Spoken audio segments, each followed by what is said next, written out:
네, 우석진 명지대 교수와 함께합니다. 어서 오세요. 예, 안녕하세요. 네. 방학하고 찾아온 영어의 영역자 우석진입니다. 네, 우리 교수님을 이제 격주로 예. 두 주에 한 번씩 이제 만나 뵙는데 저희가 온갖 아양과 이런 걸 떨어가지고 우리 애청자 여러분들이 매주 뵀으면 좋겠다라고 하는 열화 같은 어떤 그런 요구가 있어서 저희가 끝내 관철시켰습니다. 새해부터는 매주 예. 우리 교수님을 만나볼 계획이니까 많이 기대해 주시고요. 그러면 이제 올해는 마지막 방송이 되겠네요. 그렇죠? 그런 것 같아요. 예. 예. 하여간 자, 한번 그 대미를 멋있게 장수했으면 좋겠는데 오늘 여쭤볼 게 많이 있습니다. 먼저 영국 유력 경제 주간지 이코노미스트 올해 경제 성적을 평가를 했는데 한국이 OECD 국가 가운데 2등을 차지했다. 해갖고 정부 여당이 상당히 고무돼 있던데 이걸 어떻게 봐야 되는 겁니까? 일단 그 이코노미스트지가 이제 어떤 잡지인지 한번 생각을 좀 해볼 필요가 있는데 네. 그 경제학과 가면은 뭐 경제학도 좀 그 걱정이지만은 보통 영어 공부 어떻게 해요? 이제 이런 것도 물어보거든요. 그럼 선배들이 야, 그 이코노미스트라는 잡지가 있어. 그걸로 영어 공부? 그걸로 공부를 하면 돼. 경제학 공부도 되고. 예. 그래서 1년 구독을 보통 하게 돼요. 네. 문과는 보통 타임지 이러던데. 예, 타임인데 경제학과는 이제 이코노미스트가 영어도 좋고 네. 영문이고 뭐 경제학도 나오니까 좋아. 이렇게 해서 1년 구독을 하고 단 한 번도 보지 않고 이제 끊고 예. 다음 해가 되면 저도 후배한테 이코노미스트라는 잡지가 있어. 그렇죠. 다 교수님 얘기잖아, 사실. 아니 뭐 이게 일반적인 보통 관행입니다. 그래서 네, 네.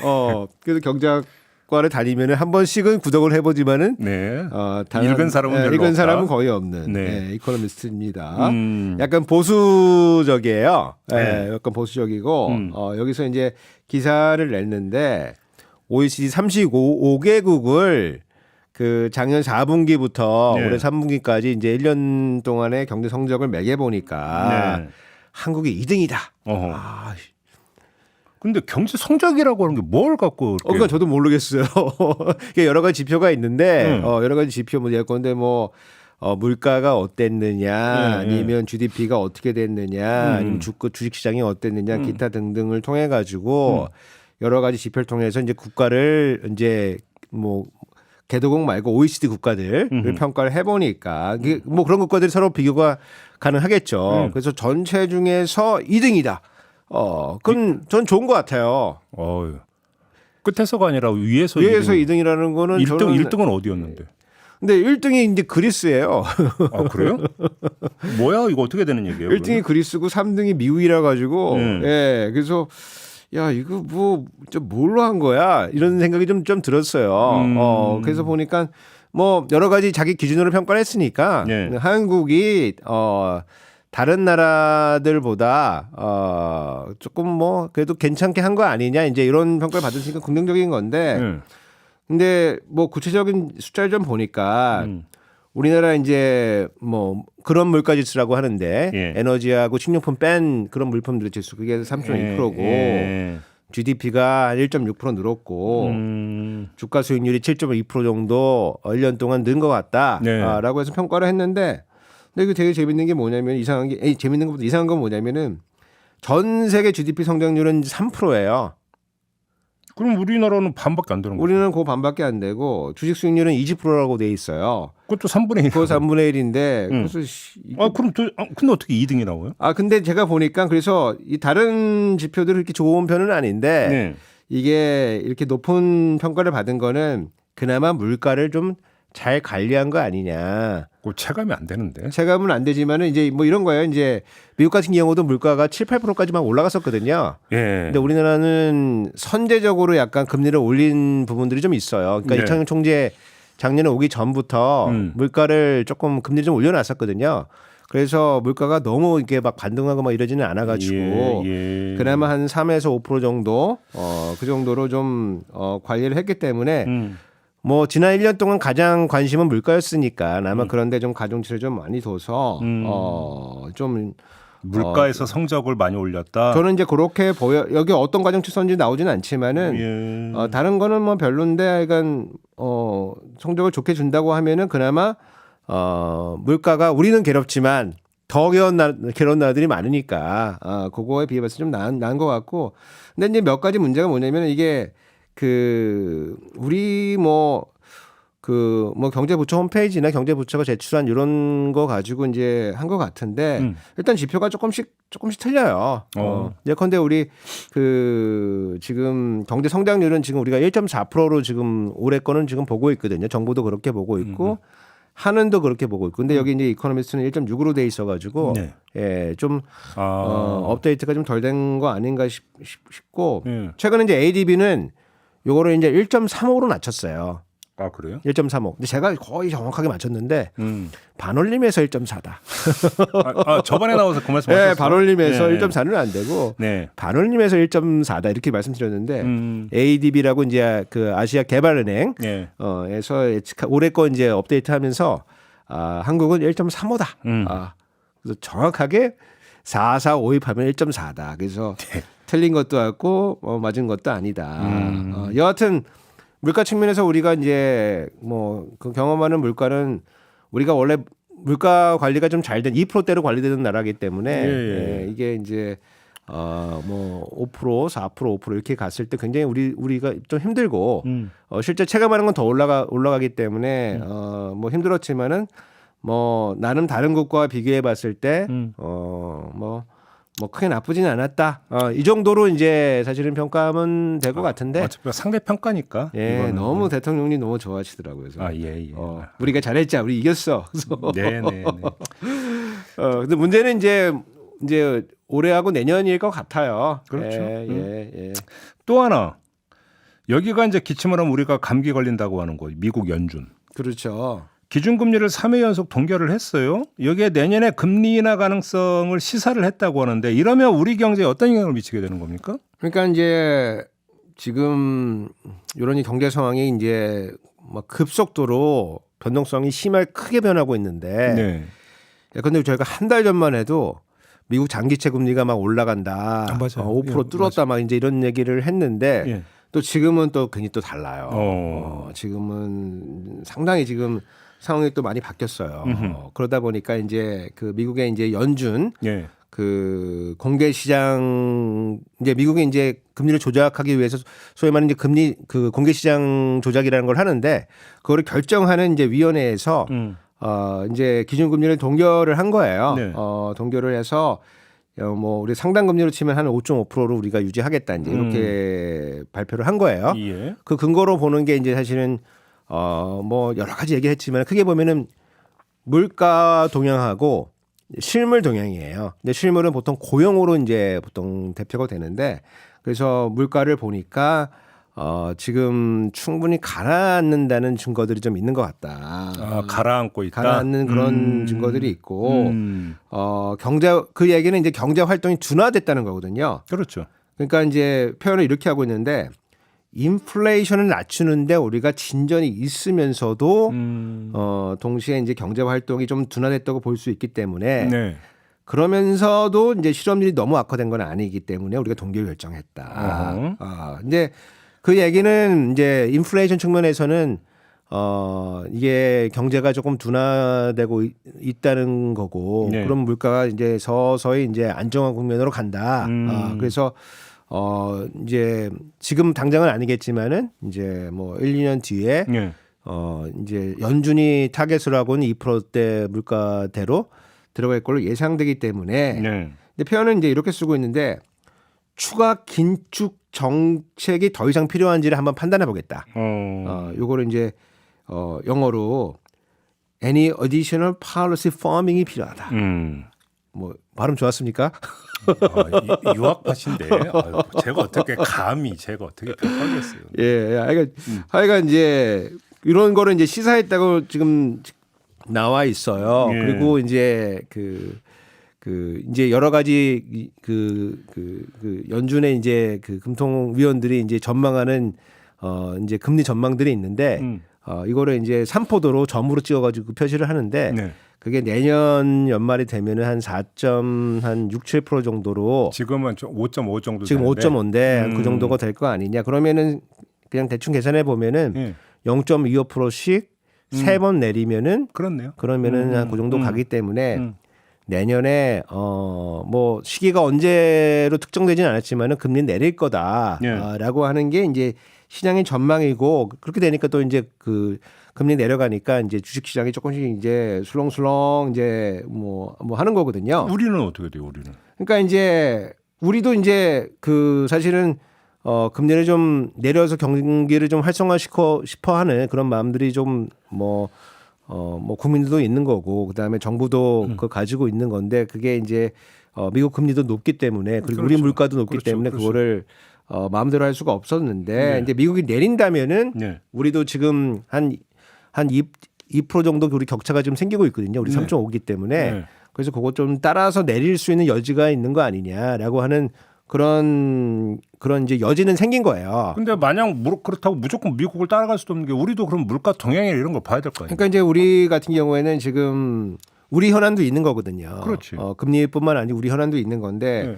첫 번째 우리가 이제 물가가 지금 안정화되고 있냐 우리가. 그러니까 전 세계 많은 국가들은 이제 물가가 지금 안정화되고 있는데 그 물가가 안정화됐던 거에는 고금리를 상당수 이제 유지를 해 왔거든요. 근데 우리는 올해 거의 그 동결을 지금 해갖고 왔어요. 예. 그래서 민기적거리고 왔는데 네. 뭐 여러 가지 이유로 해 왔죠. 예. 근데 뭐 지난 뭐 한두 달 정도는 지금 물가가 조금 가라앉긴 했는데 그 전에는 물가 다시 막 뛰고 그랬거든요. 그랬었죠. 그래서 지금 우리가 미국처럼 지금 물가가 지금 가라앉고 있는 그런 추세냐. 뭐 슈링크플레이션 이런 얘기가 예, 나오고 그렇죠. 그래서 여러 가지 이제 뭐 정부가 압박을 넣어가지고 예. 뭐 이제 뭐 과자나 뭐 아이스크림이나 뭐 이런 거 막 라면이나 물가 올리지 말라고 막 팔 비틀어가지고 하니까 양 줄이고 맞아요. 예. 하나만 내리고 또 다른 것도 올리고 막 이런 여러 가지 이제 왜곡들이 발생되는데 정말 눈 가리고 아웅이. 예, 그런 물가 지수가 우리가 지금 아주 많이 내리고 있는 건 아니기 때문에 그러니까요. 예, 우리가 이제 우리 금융 당국이 우리 통화정책 당국이 금리를 이제 빠르게 내려가기는 어려울 수가 있다 이게 하는 포인트고 두 번째 우리는 또 가계부채 문제가 좀 있어요. 근데 금리 내리면 가계부채가 다시 늘어날 수도 그러니까 지금도 가계부채가 지금 GDP 대비 100%가 넘어간다고 지금 난리고 전 세계적으로는 보통 한 60에서 80 정도 그 정도 이제 범위에 들어오는데 우리나라는 지금 GDP 대비 GDP 규모랑 비교해 봤을 때 가계부채가 좀 사실 높은 건 사실이에요. 그리고 미국은 이제 고금리를 가는 동안에 가계들이 소위 말하는 이제 저희는 디레버리징이라고 표현하는데 네. 부채를 많이 덜어냈어요. 왜냐면 있는 거 뭐 집도 팔고 주식도 예, 팔고 예, 뭐 예. 빌려왔던 거 갚고 이렇게 해가지고 우리는 덜어냈다는 부채 얘기가 조정을 좀 했어요. 근데 우리나라는 사실은 약간 하려고 그러다가 뭐 여러 가지 이제 지원책을 통해 가지고 디레버리징이라고 하는 부채 조정이 지금 잘 이루어진 상태는 아니에요. 네. 근데 이제 금리가 내려가게 되면은 다시 이제 그럼 또 집값 들썩이고 집값 그럼 들썩이고 또 대출 받아서 집 사고. 늘어나서 네. 지금 우리가 이제 가계부채 높다는 게 지금 우리 현안인데 예. 이 현안 앞에서 지금 어떤 결정을 해야 될지 이창용 총재의 좀 발걸음이 좀 무겁겠다 이런 생각이 좀 들었어요. 네, 네. 왜냐면 이제 그 가계부채가 올라가면은 저는 이제 그 개인적으로 봤을 때 그 자체는 사실 큰 문제는 없을 수가 있어요. 아, 그래요? 그 자체는 왜냐하면 갚을 수만 있다면. 갚을 수만 있다면 그렇지. 그리고 그 이제 선진국과는 다르게 우리나라의 가계부채는 대부분 다 담보가 잡힌 것들이 많아요. 그렇죠. 대부분 주담대죠. 예, 주담대가 많기 때문에 거기 이제 우리가 부채는 있지만 또 그 다른 한편에는 또 자산도 있는 거거든요. 그렇죠. 그래서 오히려 자산 가치가 더 많이 올랐으면은 부채보다 더 자산이 높을 수가 있거든요. 그래서 그거를 이제 환수하는 데는 이제 큰 문제가 없는데, 네. 근데 이자 부담이 이제 올라가다 보면은 그렇죠. 거시적으로 봤을 때 소비가 위축될 수가 있거든요. 그렇지. 그 내수가 완전히 쪼그라들 수가 있어가지고 이제 그런 문제가 있고, 근데 또 내년에 또 총선도 있고 이러니까 아무래도 지금 상태도 뭐 약간 위태위태한데 여기 더 올리게 되는 이런 정책이 나오면은 알겠습니다. 뭐 정권 차원에서 어떨지 모르겠지만은 예. 전체 국민경제 차원에서는 상당히 위험한 수준까지 왔다. 이제 그렇게 보면 될 것 같습니다. 하나만 더요. 지금 어제 그 최상목 경제부총리 청문회 있었거든요. 또 보셨죠? 어제. 저는 열심히 봤죠. 네. 새벽까지 보고 네. 다 보고. 뽑아낼 포인트가 좀 있었습니까? 저희가 지적했던 게 뭐 대부분 나왔다. 예. 저희 방송 듣고 혹시 딱 질문한 거 그거는 아닐까? 모르겠지만 하여간 뭐 그냥 그렇게 신문 생각합시다. 기사에는 거의 안 나왔던 건데. 그러니까 그럼 우리 방송 본 거지. 예, 저희 방송 보고 했는데, 네. 그러니까 저희가 두 가지를 지적을 했었어요. 하나는 이제 증권제도과장 시절에 그 과에서 회식을 법카. 법카. 예. 말 기억나죠. 예. 예, 제가 이제 기간 얘기는 안 했는데, 예, 거기 뭐 알고 있었지만 얘기는 안 했는데, 하여간 뭐 예탁 결제원에서 예. 그 약간 이제 그런 돈 가지고 회식도 하고 이런 거 아니냐. 그리고 네. 일부 직원은 자기가 받아가지고 다시 접대도 받고 이랬다. 네, 맞아요. 그래가지고 징계를 받았는데 우리 그 과장님만? 최정모 과장님만 빠져나갔다. 그렇죠. 그 얘기 하셨죠. 그 얘기 들었는데 어저께 그에 대한 이제 해명이 나왔어요. 오호. 해명이 나왔는데 나는 그거 먹는데 간 적이 없다. 오. 몰랐다 나는. 오. 예. 법카 쓸 데가 없었다. 예. 그래서 그럴 수도 있잖아요. 예, 있죠. 그럴 수도 있는데 제가 그 말씀 듣다 보니까 그 증권제도과의 직원이 한 15명 된다 그러더라고요. 네. 15명 되는데 참 비정한 증권제도과다. 왜요? 과장을 제껴놓고 따시켰다 과장을. 자기들만 먹었다? 어떻게 그렇게 하지? 그래서 아니, 한두 번은 그럴 수도 있지 않나요? 아유 이거 모르겠어요. 여기서 뭐 수선지청 팀에서 네. 진행자 선생님 빼놓고서 우리끼리 가서 회식하자 이랬을 때 여기는 왕따가 구조화되어 있기 때문에. 네. 근데 과에서 과장을 제껴놓고 가서 자기들끼리 법인카드 갖다가 밥 먹었다. 네. 근데 그러면 그 법카는 보통 과장님이 갖고 있습니까? 총무가 갖고 아니 있습니까? 그건 뭐 이제 그 실무하는 사람이 갖고 있나? 예, 말 안 해도 네. 예, 뭐 요거는 요렇게 처리하겠습니다. 보통 그 정도 얘기는 하죠. 그럼 그럼 그 당연히 결제도 올려야 될 거 아니에요. 그러니까 그럼 당연히 알게 될 거 아니에요. 아니 그거는 이제 남의 회사 법인카드이기 때문에 맞아 남의 거였죠. 남의 회사 맞아, 법인카드이기 맞아. 때문에 그렇지, 그래서 맞아. 우리가 뭐 그 회사 뭐 해간 사회생활 해본 사람이 우리 과에 과장을 제껴놓고 회식을 우리끼리 가서 배부르게 했다 이러면 그러니까 야 여기 비정하구나 증권제도과 왕따 공인입니까 그러면? 예 하여간 뭐 대부분 예, 좀 하여간 나는 몰랐다. 나는 몰랐다. 나는 안 갔다. 그래서 야 재밌네. 그래서 예. 그런 생각이 좀 들었고 예. 두 번째 이제 그 미르재단 설립과 관련된 네 맞아요.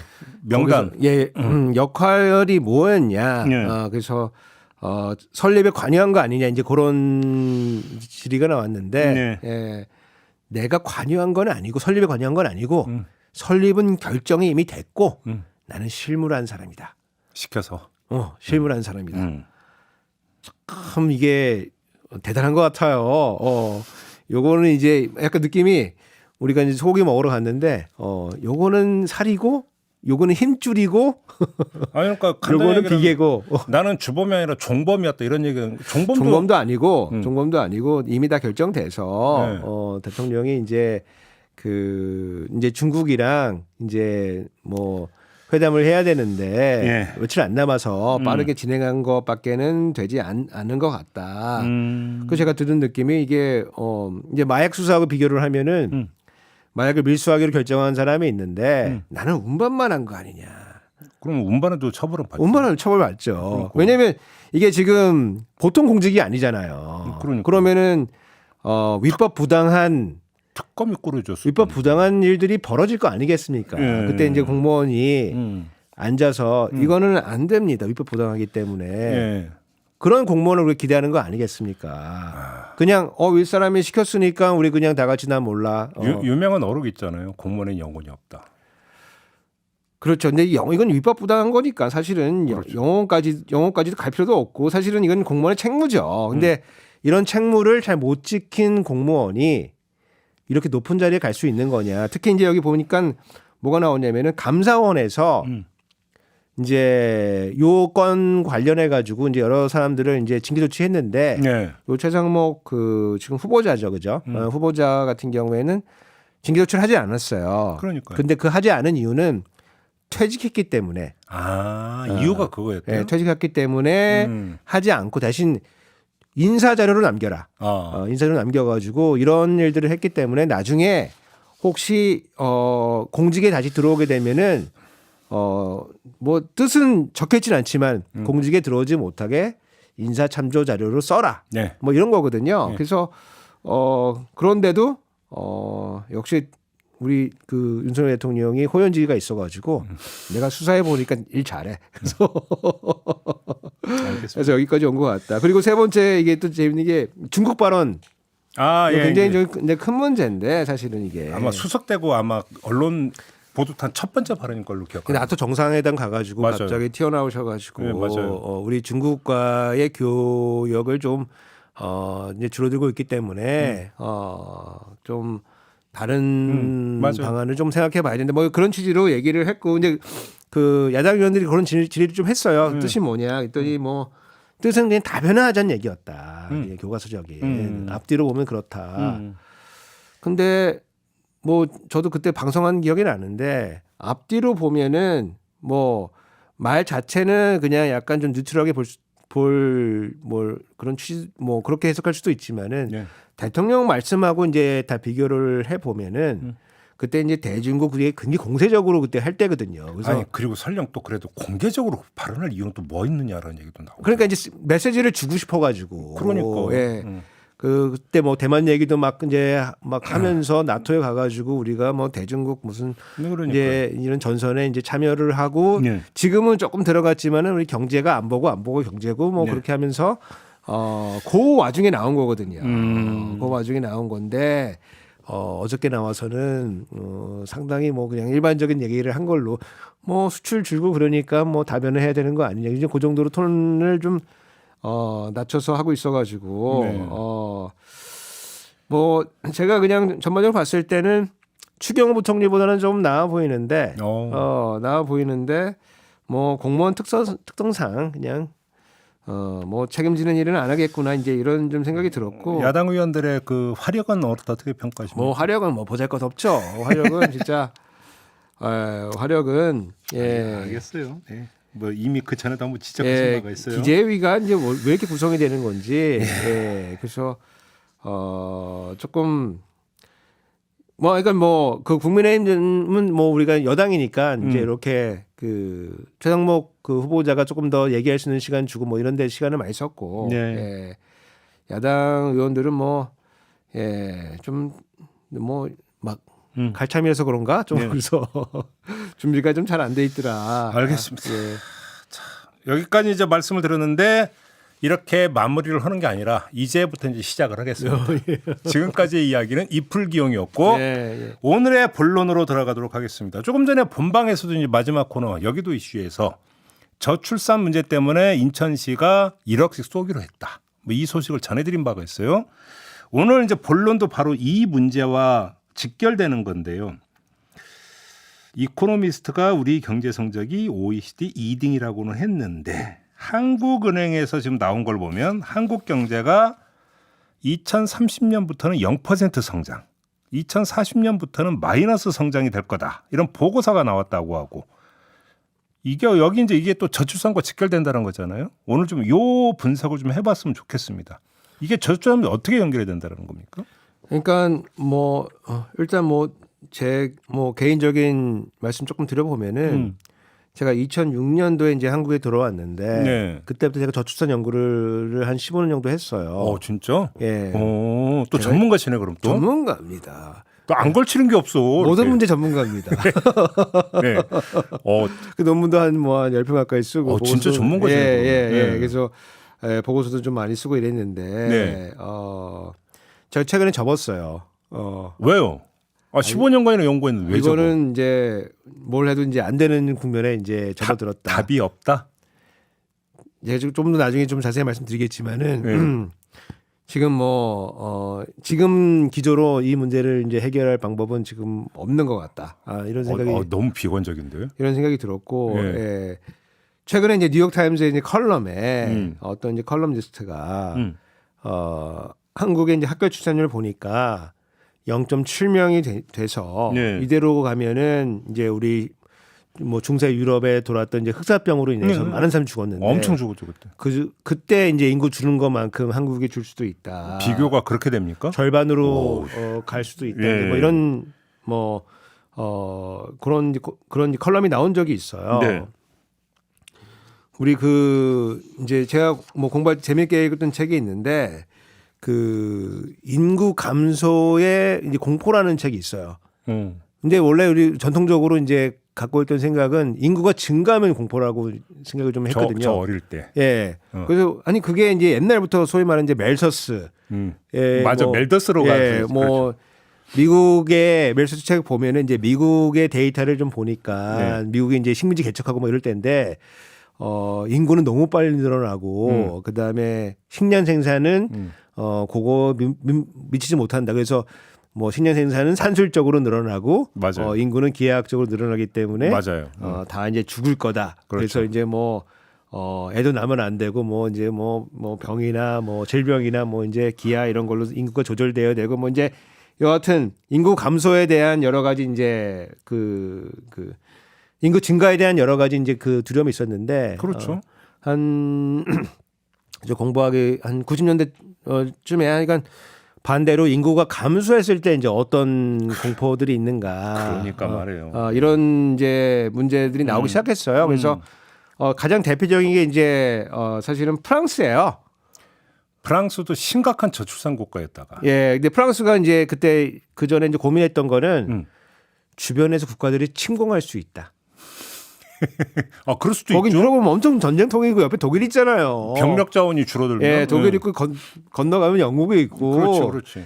예, 그리고 역사가 뭐 전쟁의 역사니까 우리가 인구가 줄어들면은 우리 국가 자체가 이제 위험해진다라고 하는 뭐 그런 네, 맞아요. 공포들이 있어가지고 그럼 우리 정책을 뭘 해야 되는가? 그래서 한 뭐 20세기 초반에 이제 그런 국가들이 이제 어떤 공포를 가지고 있었고 네. 이제 뭐 어떤 정책들을 했는가 이제 그런 것들이 좀 있어가지고 이제 책에 이제 그런 것들이 좀 설명이 돼 있는데 이제 이게 우리나라도 이제 그런 게 적용이 되는 거다. 그래서 뭐 예를 들어 가지고 뭐 이런 게 있어요. 우리나라의 많은 그 업종 중에서 제일 많은 것 중에 하나가 학원이에요. 그 단일 업종으로 보통 한 맞아요. 5만 개 넘어가는 게 맞아요. 별로 없는데 예. 학원이 있고 그다음에 종교 시설이 좀 넘어가요. 밤에 높은 데 올라가서 서울을 한번 쭉 내려다보면. 예, 뭐 교회도 포함해서 뭐 예. 여러 가지 종교 시설 하면은 그게 은근 많습니다. 점집도 많고 은근히 예, 보살님도 굉장히 많고 그래가지고 옛날에 참 많았던 게 목욕탕인데 이제 그건 다 없어지는 추세고. 예, 단일 업종으로 그게 그렇게 많이 넘어가는 게 많지가 않은데 하여간 그 넘어가고 그다음에 우리가 생각해 볼 수 있는 게 이제 편의점이 있어요. 그렇죠. 편의점. 그렇죠. 편의점이 이제 4만 개가 넘어간 지가 얼마 안 돼요. 전국 다 해서. 전국 다 해서 4만 개. 예. 아, 전국에 다 깔리면은 2만 개면 거의 포화예요. 단일 업종으로. 그럼 따블이잖아요. 그럼 4만 개면. 그러니까 4만 개 엄청 많죠. 응. 전 세계 맥도날드가 한 3만 개 단위로 있습니다. 3만 개요? 3만 개 단위로 있습니다. 근데 우리나라 편의점만 4만 개야? 편의점 4만 개. 이야, 확 와닿네. 너무 편의점 많은데. 4만 개입니다. 그래서 그 숫자를 좀 염두에 두시고 네. 우리나라 어린이집이 몇 개가 있었냐? 한 4만 3천 개가 있었습니다. 엄청 많아. 그 최근에 좀 줄어들어서 이제 3만 개 단위로 줄었어요. 예. 그리고 유치원이 한 8천 개 정도 되거든요. 예.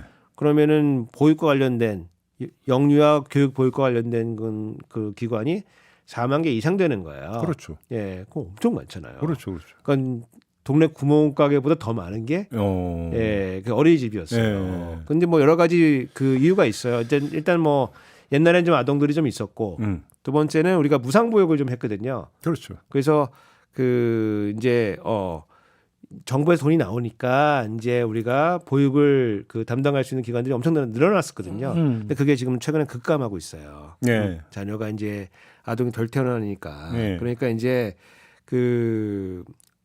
어떤 일들이 벌어지냐면 이제 그 어린이집들이 이제 요양시설로 바뀐다.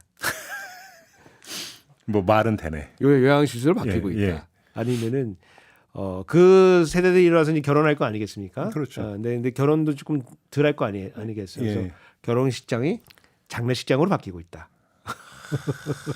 그래서 제가 그 인터넷에 돌아다니는 이제 그 사진 하나 주워 갖고 왔는데 실제로 이런 거예요? 실제로 이런 거예요. 실제로 블랙 유머가 아니라 블랙 유머가 아니고 오. 실제로 이제 이런 일들이 벌어지고 있기 때문에 이제 저출 뭐 산 저출생 이렇게 네. 어떻게 표현하든 이제 그런 문제는 지금 우리 현실에 와 있는 거고. 심각하죠. 예. 그리고 이제 우리가 이제 뭐 우리 그 시청자분들도 다 같이 천천히도 다 생각해봐야 되는 게 이게 뭐 운이 좋으면 안 오고 운이 좋으면 나쁘면 오고 이런 게 아니고 네. 그냥 확정적으로 오는 시대입니다. 이게 확정적으로. 예. 예, 확정적으로 오는 시대입니다. 그래서 그러한 우려를 담은 이제 보고서가 이제 하는 보고서로 나온 거다. 그게 이제 저출산 때문이다.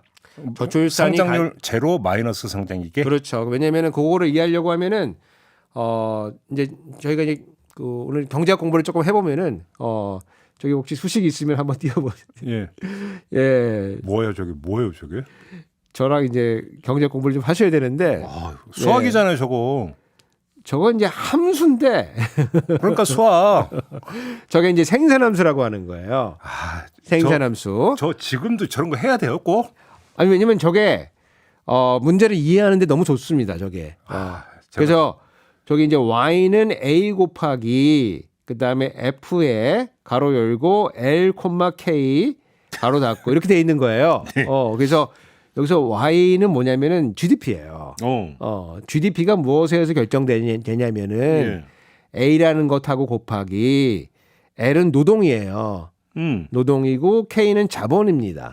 그래서 노동과 자본이 투입되고 그게 A라는 것을 만나서 GDP 결정된다. 뭐 이런 거예요. A는 뭐예요, 그러면? A는 우리가 그 생산성으로 이해하시면 되는데 저희가 이제 경제학자가 좀 더 엄밀히 부를 때는 저게 총 요소 생산성이다 이렇게 부르는 거예요. 예. 그래서 저게 이제 GDP가 늘어나려고 하면은 노동이 많이 들어가거나 자본이 많이 투입되거나 그렇죠. 아니면은 생산성이 늘어나거나 A가 늘어나거나 그렇지. 그렇게 되면은 GDP가 늘어난다. 뭐 그렇게 설명하시면 될 걸 또 이렇게 수식까지 나오니까 왜냐면 긴장했잖아요 지금. 왜냐면 저거를 하나 이제 머릿속에 담고 계시면은 어디 가셔가지고 좀 빼먹지 않고 일관성 있게 척해도 좀 되는 건가 그럴까? 일관성 있게 이제 그 말씀을 할 수가 있죠. 야, 그래서 Y는 AF야. 예, 그래서 저 한국은행 보고서가 뭘 한 거냐면은 저 우리가 본 저식 저걸 우리 생산함수라고 하는데 저거 이제 왼쪽에 있는 식이 GDP잖아요. GDP가 늘어날 때 A가 얼마큼 늘어났느냐, 생산성이 얼마큼 늘어났느냐, 노동이 얼마큼 늘어났느냐, 자본이 얼마큼 늘어났느냐. 그래서 각각 요소가 정확하게는 GDP 증가에 얼마큼 기여를 했느냐. 그렇죠. 그거를 분해하는 이제 방식을 성장 회계라고 그래요. 성장 회계. 그리고 그로스 어카운팅이라고 하는 건데 요 보고서는 이제 요 소위 말하는 성장 회계를 한 거예요. 성장 회계를 했더니 지난 한 30년간 봤더니 우리가 평균 한 6% 정도 성장을 했는데 매년 6% 정도 성장을 30년이니까 지금은 우리가 지금 뭐 1%대로 와 있지만은 우리가 뭐 10% 할 때도 있고 뭐 이렇기 때문에 평균으로 보면 매년 한 6% 정도를 했는데 절반 정도인 3%는 자본이 늘어가지고 성장한 거고 투자도 하고 투자도 받고 이래가지고 사람들 저축도 하고 막 이래가지고 이 소위 말하는 자본량이 늘어서 성장을 한 거고 나머지 3% 중에 절반은 인구가 늘어서 노동이 늘어서 성장을 한 거고 나머지 절반 1.5%는 생산성이 증가해서 성장을 해왔다 우리가. 근데 앞으로 노동 부분은 이제 더 축소된다는 거죠. 그러니까 이제 요거를 놔두고 이게 우리의 생산함수니까 우리 경제 전체가 노동과 자본을 모아서 우리 기술을 모아서 생산하면은 공공기가 성립하는 거니까 요거를 기준으로 해가지고 향후 30년 동안 어떻게 될 건지를 전망을 한 거예요. 그래서 이제 이제 노동, 자본, 생산성 세 가지 요소인데 일단 자본이 제일 중요하니까 자본을 보니까 자본이 잘 안 느는데 자본 늘릴 수 있는 건데도 지금 투자가 잘 안 되고 있으니까 투자가 돼가지고 자본이 쌓이는 거거든요. 근데 뭐 회사에 사내유보금 쟁여놓은 게 어마어마하다 이런 얘기 몇 년 동안 계속 있었잖아요. 근데 사내유보금은 이제 그동안 쌓여있던 투자의 일부분이기 때문에 그건 이미 반영돼 있는 거고 앞으로 이제 투자할 거가 중요한데 그게 잘 일어나고 있지 않고 이게 보고서 써 있지 않지만은 최근에 기업들이 미국하고 영국하고 막 거기다 투자한다는 거거든요. 자본 기여도도 감소하고 있다.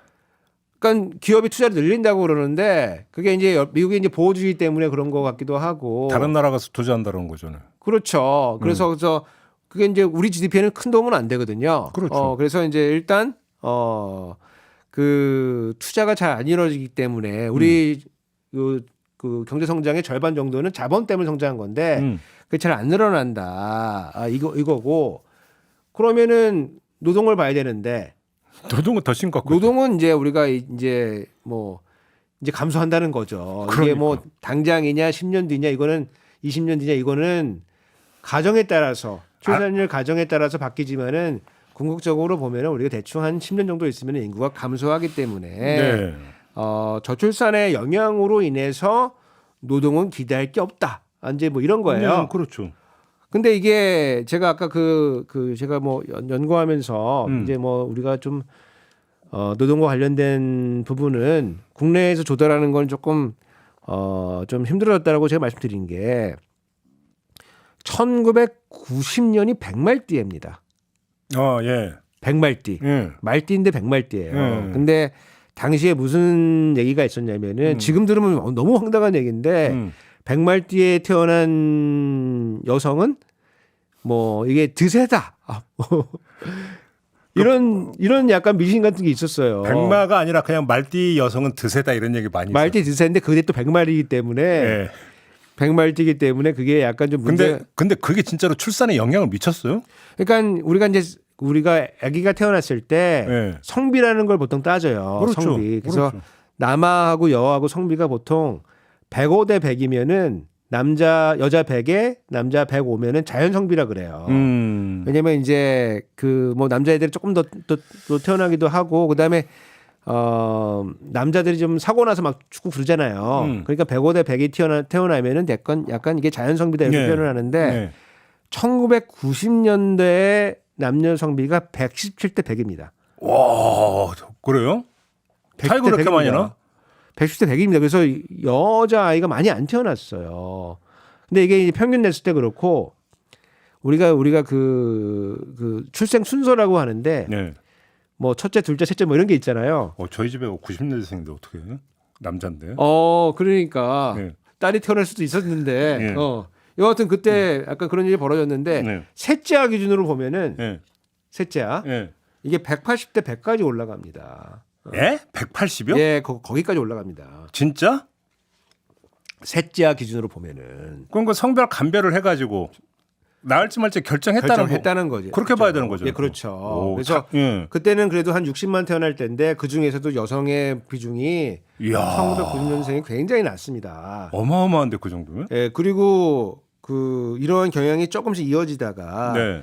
1997년도, 98년도가 IMF 위기 때예요. 그렇죠. 예, 그렇죠. 근데 그 뭐 안타깝지만은 경제 위기 때 여아들이 많이 하여간 네. 낙태를 당했습니다. 가정도 파괴되고 예. 네. 남자애들은 태어났는데 낙태를 당했다. 낙태를 당한 참. 거예요. 그래서 이때도 남녀 성비를 따져 보면은 남자애들이 높아요. 그 얘기는 무슨 얘기냐면은 1990년대 쭉쭉 전후해 가지고 예.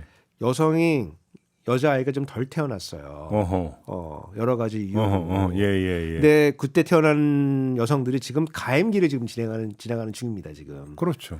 예, 그래서 가장 그렇죠. 활발한 가임기를 그렇죠. 지금 지나가는 이제 30대 전후에서 예. 쭉 지나가고 있는데 그러니까 여성 수가 준 거예요. 가임기 여성 절대 숫자가 절대 줄었다는 숫자가 얘기. 줄었어요. 예. 그래서 이게 지금 우리가 출산율이 뭐 0.7이다, 0.8이다, 뭐 0.6이다 이런 얘기를 하는데 제가 봤을 때는 이제 전체 여성 수가 줄었기 때문에 예. 이걸 뭐 1.1까지 뭐 올라갈 일도 없지만 올린다고 해도 인구 전체는 사실 큰 도움 안 된다. 아하. 큰 도움 안 된다. 그래서 저도 먼저 어디 토론회 가면은 우리 정책 기조를 이 출산율을 가지고 약간 얘기하는 거를 바꿔야 된다.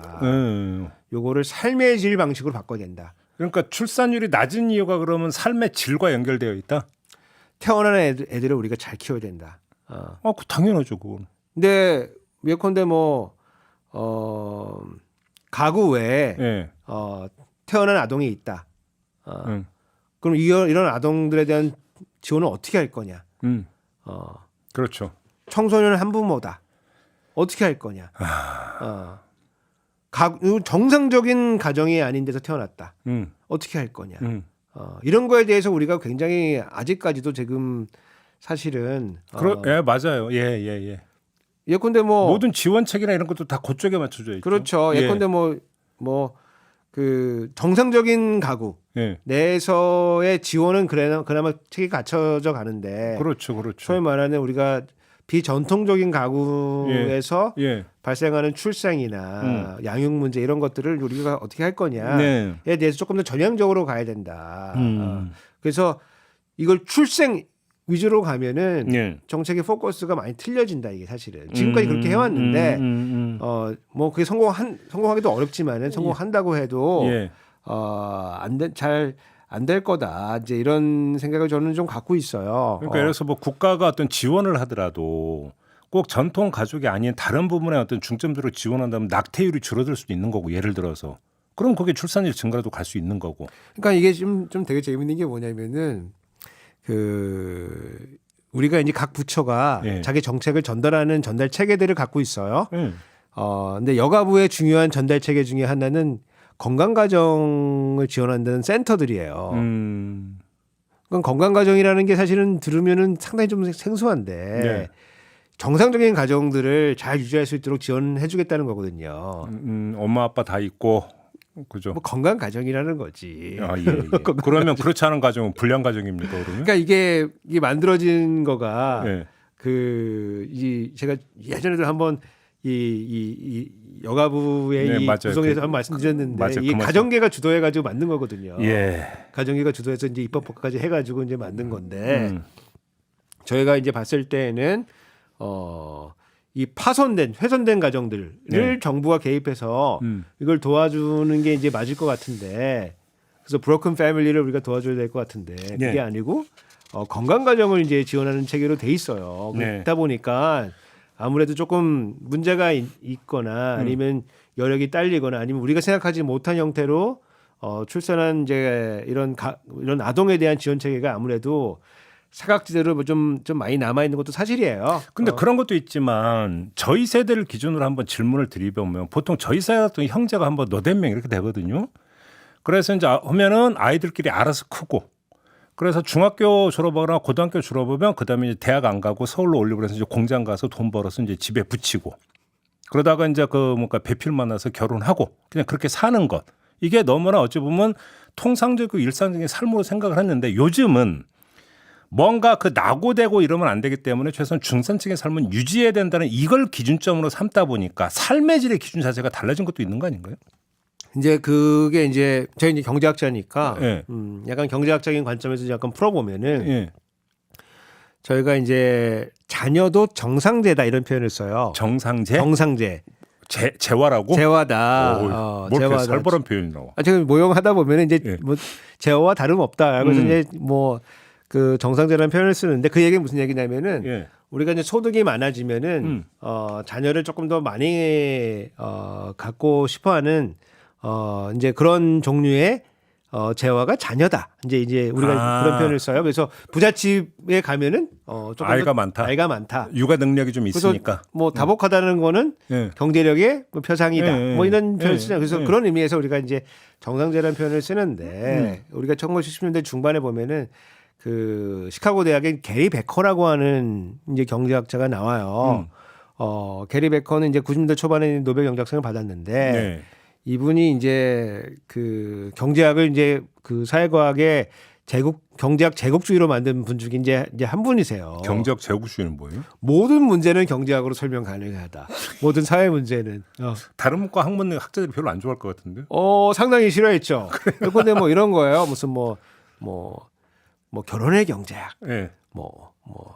자살의 경제학. 모든 걸 경제학적 관점에서 다 풀어낸다. 왜냐면은 이제 경제학자들이 조금 오만하게 만약에 문제를 바라보면은 모든 문제는 선택의 문제 아니냐. 이거 뭘 하든지 간에. 예컨대 저희가 이제 합리적 중독이라는 표현도 써요. 중독인데 합리적이라고? 합리적인 결정을 통해서 중독되는 거다. 좀 약간 말이 좀 이상한데 그것도 다 비용과 편익 계산해 가지고 중독되는 거 아니냐. 이제 그런 이제 경제학을 이제 저희를 봤을 때는 경제학의 영역을 이제 예. 넓힌 건데 그분이 이제 10년 중반에 이제 출산과 관련된 여러 가지 이제 문제를 쓰면서 어떤 얘기를 하냐면은 질과 양을 교환한다 이런 표현을 써요. 그건 무슨 말이에요? 그게 뭐 퀄리티와 퀀터티를 트레이드업 서로 바꾼다 이런 표현을 쓰는데 우리 전통적으로는 돈이 많으면은 사실은 자녀를 좀 낳아서 그 중에서 이제 또 똘똘한 놈이 한 명 나와가지고 걔한테 이제 자원을 다 몰아주면은 그러니까 이제 귀남이. 귀남이죠. 그죠, 예, 그죠. 귀남이죠. 제가 그것까지 표현 쓰고 싶지 않은다. 그러니까 여기 남이 들어가기 때문에. 뭐 옛날에 풍수는 사실 그런 예, 거예요. 저는 뭐 남아 서로서 가지고 있지 않습니다. MBC 드라마였어요. 예, 귀녀가 될 수도 있는데 여하튼 네. 한 명한테 몰아줘가지고 네. 걔가 성공하면은 거기에 다 달라붙어서 사는. 맞아. 예. 달라붙었다긴 뭐야도 하여간 이제 아니, 도움받아서- 가장이 되어버려. 예, 도움받아서 사는 이제 그분도 이제 책임감을 느끼고 뭐 이제 뭐 맞아요. 뭐 그런 예. 건데 뭐 그러다가 이제 그분이 이제 배신하면은 또 부셔버릴 거야 막 이러면서 가서 이제 드라마 소재가 되죠. 드라마 되는 예, 이제 예. 그런 사회였는데 이게 지금 현대로 오면서 양보다는 질이 중요한 시대가 왔다. 한 명을 키워도 한 명을 확실하게. 키워도 그래서 이 태어났을 때는 뭐 건강이 제일 중요할 거고 예. 그다음에 지나고 나면은 교육이 중요할 거고 예. 그다음에 또 지나고 나면은 뭐 교육 관계라든가 뭐 취업이라든가 뭐 이런 게 되게 중요해지기 때문에 한 명의 이제 투자해야 될 돈이 늘어나잖아요. 양육 비용이 엄청 늘어난다. 비용이 엄청 들어가. 옛날에는 그냥 아까 그 뭐 선생님 말씀해 주신 것처럼 알아서 그냥 쥐고. 크면 되는데 쥐 밥숟가락 갖고 태어난다고 했는데. 그 인구 관련된 이제 자녀 관련 출산 관련된 이제 문헌들 보다 보면은 자녀가 6명이나 7명 되면은 그 안에서 스스로 양육한다. 네, 맞아요. 지네끼리 크고. 예. 첫째가 이제 막내 업어서 키우고 예, 다 이렇게 하니까 예.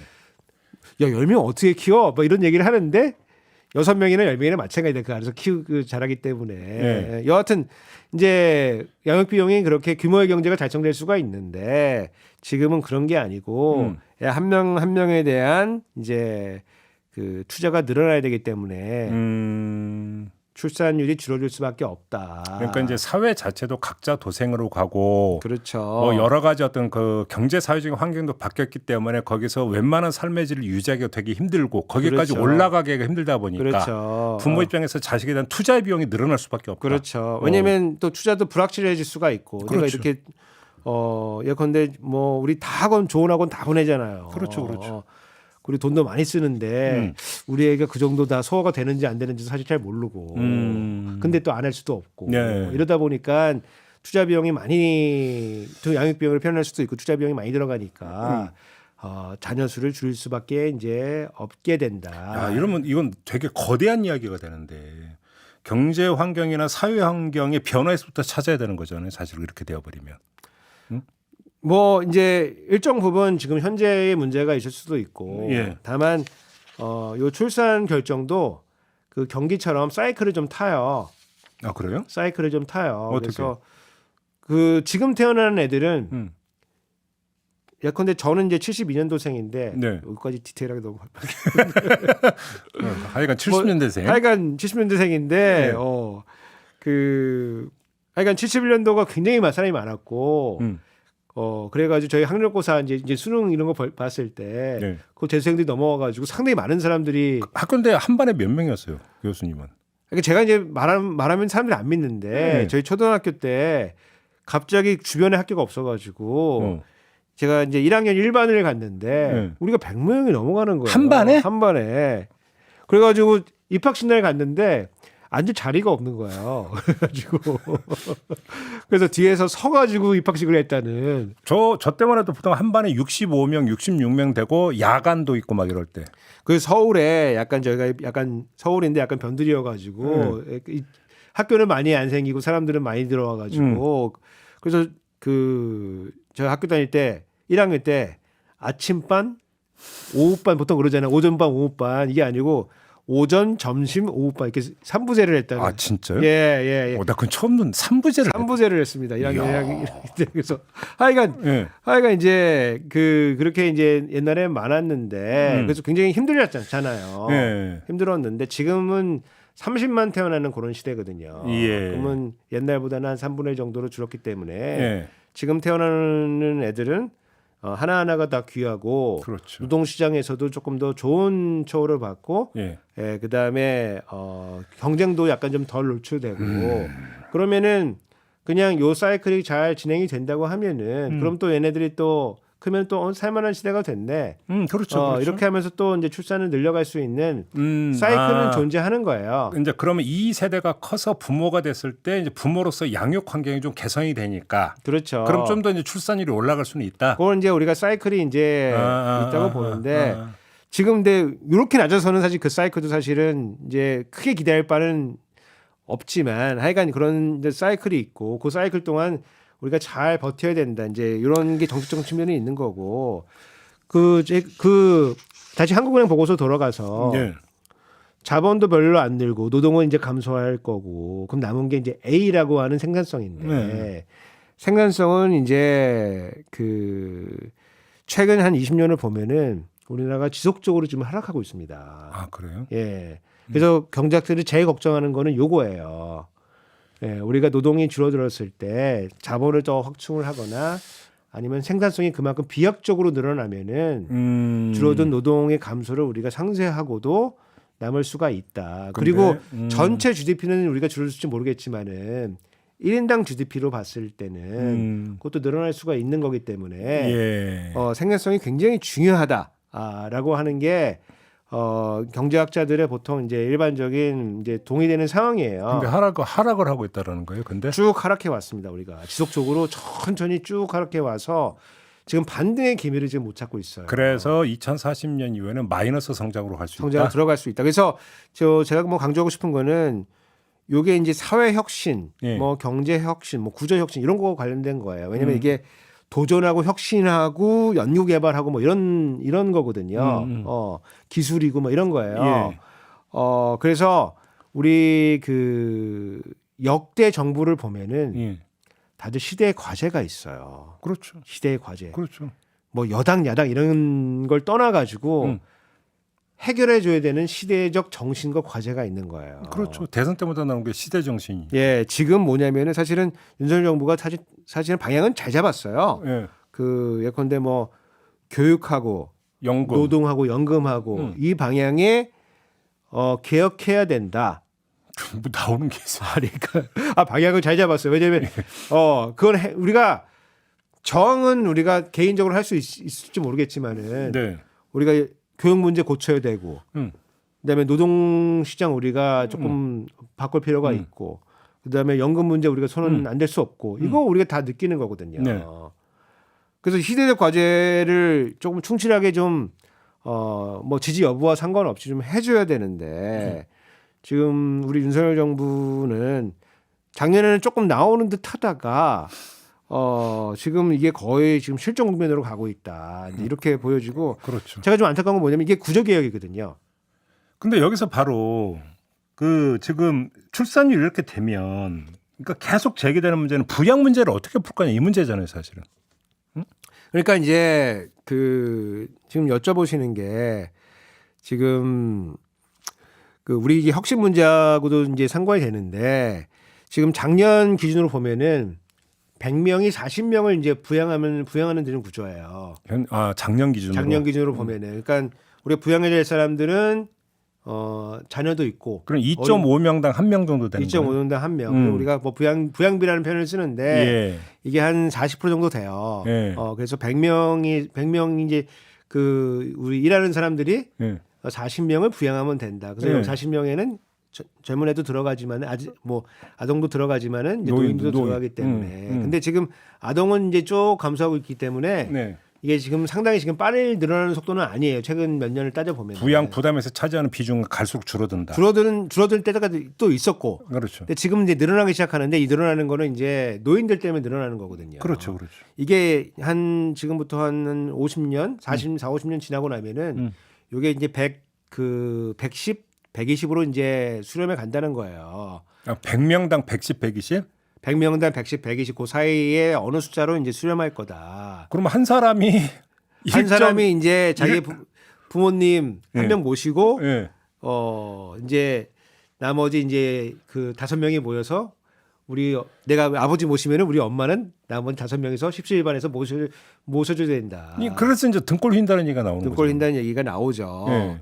그래서 이거를 조금 벗어나려고 하면은 이제 우리가 사회가 요거를 같이 공동 부담하는 수밖에 없어요. 그렇죠. 공동 부담할 수밖에 없는데 이거를 우리가 사회보험의 형태로 우리가 하게 돼 있어요. 사회보험. 그렇죠. 사회보험. 근데 이 사회보험이 약간 디자인이 인구가 늘어나는 거를 기본으로 해가지고 디자인이 돼 있어요. 대부분 이제 국민연금 같은 경우. 국민연금은 이제 대표적인 그렇지. 건데, 뭐 우리가 이제 노후 소득을 보장하는 여러 가지 방법 생각할 수가 있는데, 야 내가 내 돈 가지고 은행에 저금해가지고 나중에 이자 받으면 되는 거 아니냐?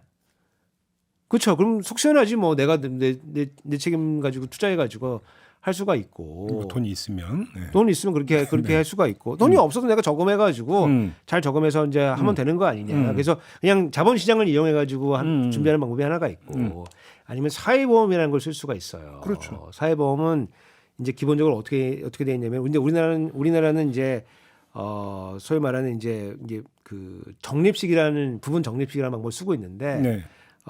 보통 이제 사회보험은 부가식이라고 하는 방식을 보통 써요. 부가식. 그건 뭐냐면은 지금 젊은 사람들이 지금 노인들을 부양을 하는 거예요. 그런 방식을 쓰거든요. 그러면 10명이서 부담하다가 인구가 늘면 12명이 부담하다가 14명이 부담하다가 이렇게 인구가 늘어나면은 이게 이자보다 날 수가 있어요. 이자보다 날 수가 있어요. 그래서 여기다가 혹시 돈 모아놓은 거 있으면 운영도 잘해가지고 붙여가지고 주면은 이게 사회보험으로 운영하는 게 자본시장에 가서 자기가 하는 것보다 나을 수가 있거든요. 네. 이게 약간 들어보면 약간 이제 펀지 사기 같은 이제 그런 구조인데 여하튼 인구가 계속 늘어나는 한에는 이게 유지가 되는 거예요. 근데 어차피 우리나라 지금 그건 소용없는 얘기잖아요. 그러니까 이제 디자인이 우리도 그렇게 돼 있기 때문에 이게 지금 개혁을 안 하고서는 못 간다는 거는 개혁은 필수다. 우리 국민들도 다 느끼고 있을 거예요. 근데 여기서 저는 하나 그 생각을 했는데요. 자, 저출산 지금 세대가 한 세대를 보통 30년 잡으면 이 지금 저출산 세대가 그래서 부양을 해야 하는 저출산 세대가 노인이 되는 어느 시점이 있을 거 아닙니까? 그렇죠. 그러면 부양을 받는 노인도 그만큼 줄어든다는 얘기가 되니까 그 다음 세대는 부양의 부담이 줄어들게 되는 거 아닌가요? 그러니까 지금 이제 인구 전망으로 보면은 2060년까지는 우리가 이제 기금이 다 있어요. 그래서 막 크게 바꾸지 않고 네. 약간 이제 소위 말하는 모수 조정이라고 하거든요. 모수 개혁. 모수 개혁은 내가 얼마큼 낼 거냐. 네.